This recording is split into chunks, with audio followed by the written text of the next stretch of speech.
Regnard Christum Volumus est l'un des aspects positifs du rosaire. Elle conseille aux 3 jeunes bergers de réciter le rosaire comme méthode pour créer la paix, mettre fin à la guerre et obtenir le salut dans chacune des apparitions que la Vierge a faites à Fatima.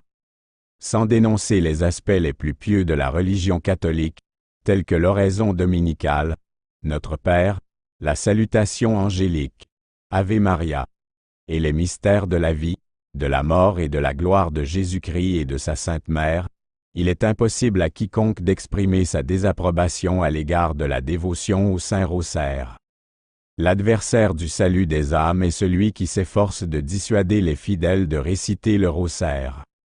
En effet, la récitation de cette prière permet aux fidèles de se détourner du parti du péché et d'embrasser la vertu.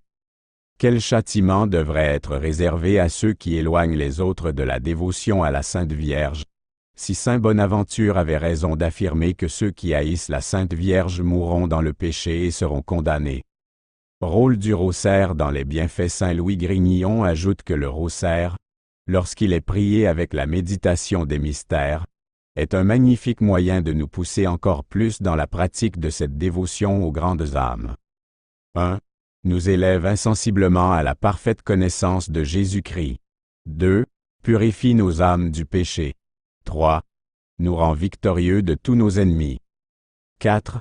Nous rend facile la pratique des vertus. 5. Nous embrasse dans l'amour de Jésus-Christ. 6. Nous enrichit de grâce et de mérite. 7. Nous fournit de quoi payer toutes nos dettes envers Dieu et envers les hommes. 8. Enfin, nous fait obtenir de Dieu toutes sortes de grâces.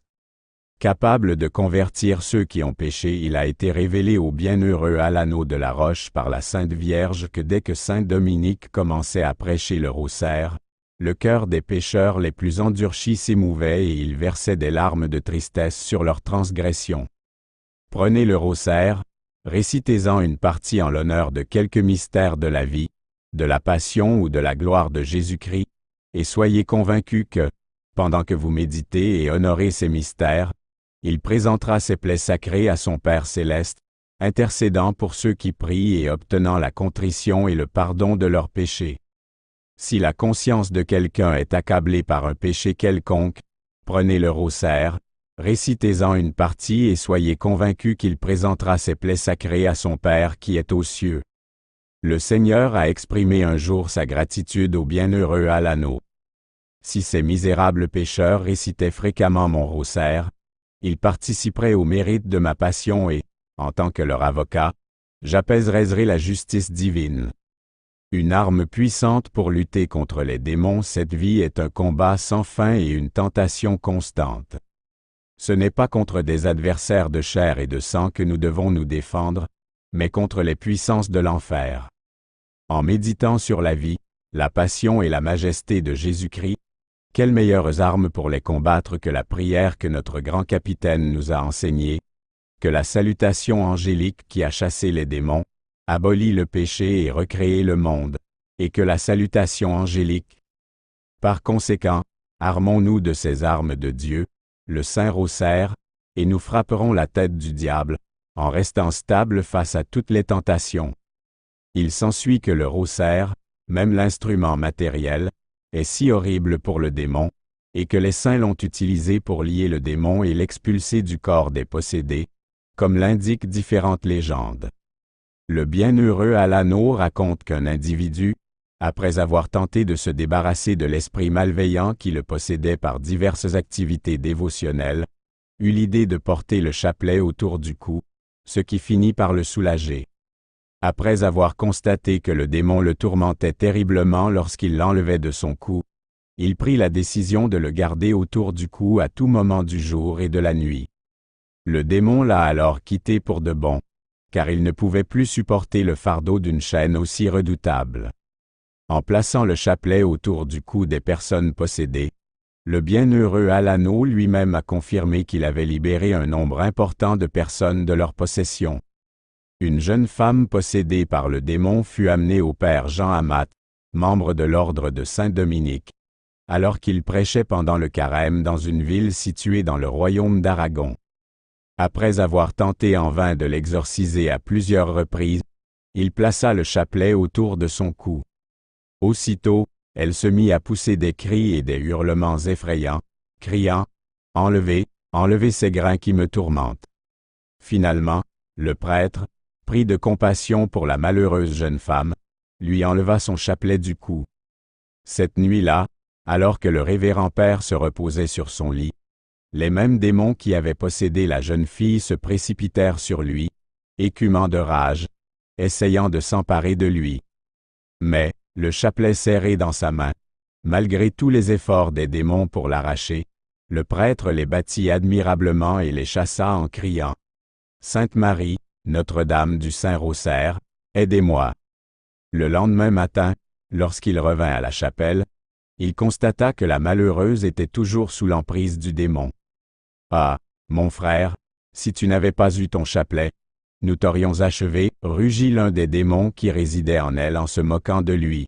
« Nous t'aurions achevé. » Le révérend père jette alors le chapelet autour du cou de la jeune fille et dit « Par les très saints noms de Jésus et de Marie, sa sainte mère, et par la vertu du très saint chapelet, je vous ordonne, esprit maléfique, de quitter ce corps immédiatement. » Le chapelet fut alors jeté autour du cou de la jeune fille.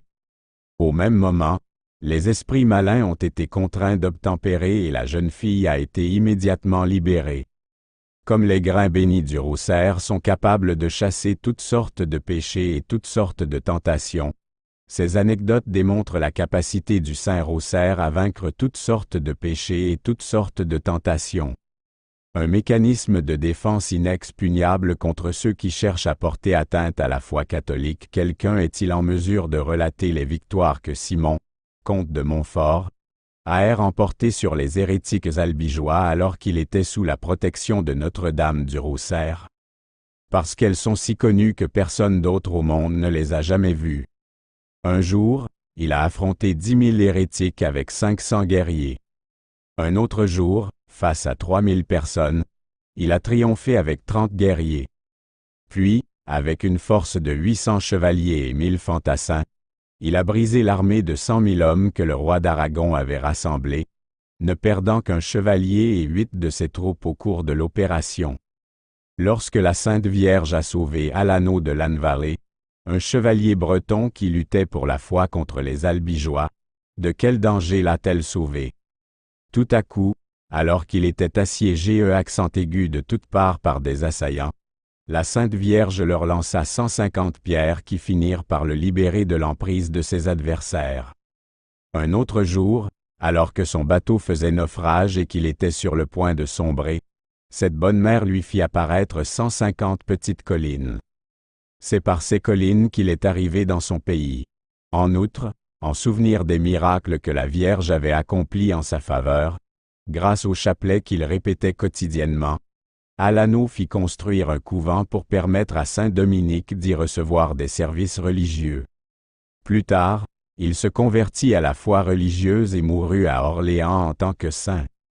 Tandis qu'Otero, un autre soldat breton, défendait son épée et portait son chapelet au bras, il chassait fréquemment des escouades entières d'hérétiques et de hors-la-loi du champ de bataille.